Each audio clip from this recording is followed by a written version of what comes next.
I've directed cameras for some of the UK's biggest music festivals, and I've seen 5 major things that separate the pros from the amateurs. Hi, I'm Rowan from Southpoint Films. Over the past few years, my team and I have become well known for our work at some of the UK's biggest music festivals and concerts. And I've personally directed cameras at most of these, being responsible for the output to the screens for many weekends' worth of musical performances. So, here are some of my top tips for anyone directing cameras for the LED screens at big music events. First of all, learn some basic music theory. Beats, bars, verse, chorus, bridge. Most popular music is structured in the same way. Being able to predict what's coming next in a song will help you line up your cameras for what's coming next, even if you don't know the music very well. Honestly, most of the music I've directed has been for acts I've never heard of before. Not because I'm out of touch, but because there are so many different genres out there that you can't possibly be expected to know them all inside and out. Personally, my taste is rock and metal, but I can still direct reggae or hip-hop because I can pick up the basic song structures and prepare for what's coming next. So, just as a sports director should know the rules of the game they're covering, music directors should learn the rules of music. 2. Don't try to be the VJ. Broadcasting a camera feed to large LED screens is called image magnification for a reason.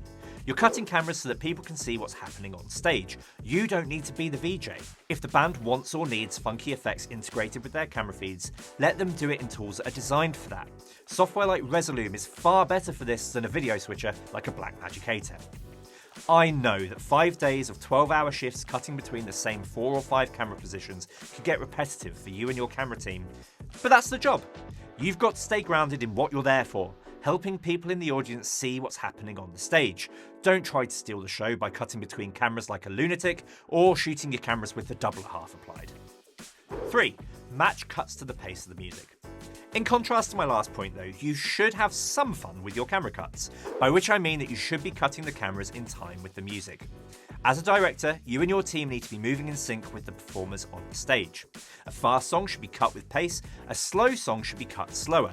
Given how many people in the audience will be experiencing the show through your work, you need to be matching the energy of the artist, so make sure you're keeping up with the pace of the music. Just don't go too overboard into amateur VJ territory. 4. Direct the cameras. This may seem obvious, but you need to actually direct the cameras, by which I mean make sure you're clearly calling cameras and telling them what you want from them. Cue them, take their shot when they're ready, and tell them when they're clear to get a new shot. It helps if you have tally set up on the cameras, but even if you do, you still need to be communicating so that the camera crew know when you're going to be putting their feeds on the screen and when they're safe to move. There's nothing worse than cutting to a camera that's whizzing around trying to find a shot. In a more structured environment, directors can rely solely on tally and the intuition of their camera operators to get by. But music is so dynamic, so unpredictable that, in my experience, you can only do this with super choreographed shows. Live music requires the cameras and directors to be in constant communication. 5. Keep the screens in mind. My final tip is to always keep the screens in mind. If you're backstage or in an OB truck looking at the show on a monitor, it's easy to forget that there's more to the show than your camera feed.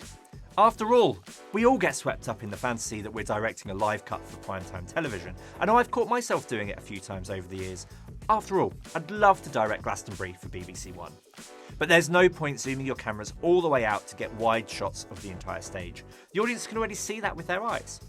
When cutting between cameras and directing them on which shots to get, you always have to ask yourself if the shots you're getting are helping the audience to enjoy the show in a way that they can't by simply looking at the stage. That is, unless you're one of the lucky few actually broadcasting your show somewhere beyond the festival or concert hall. Although, in that case, you really should be doing 2 separate cuts if you're sending to broadcast and IMAX at the same time. Of course, directing is an art, and as Helen Frankenthaler famously said, there are no rules in art. So I'm by no means prescribing here. These are just the best practices that I've learned over the years. Something different might work for you. If you have your own tips or experiences directing live music, I'd love to hear them in the comments. And if you want more content like this, go ahead and hit that like button, subscribe and ring the bell so that I can rush to your aid and deliver more videos to you like some kind of Michelin star content waiter. See you next time.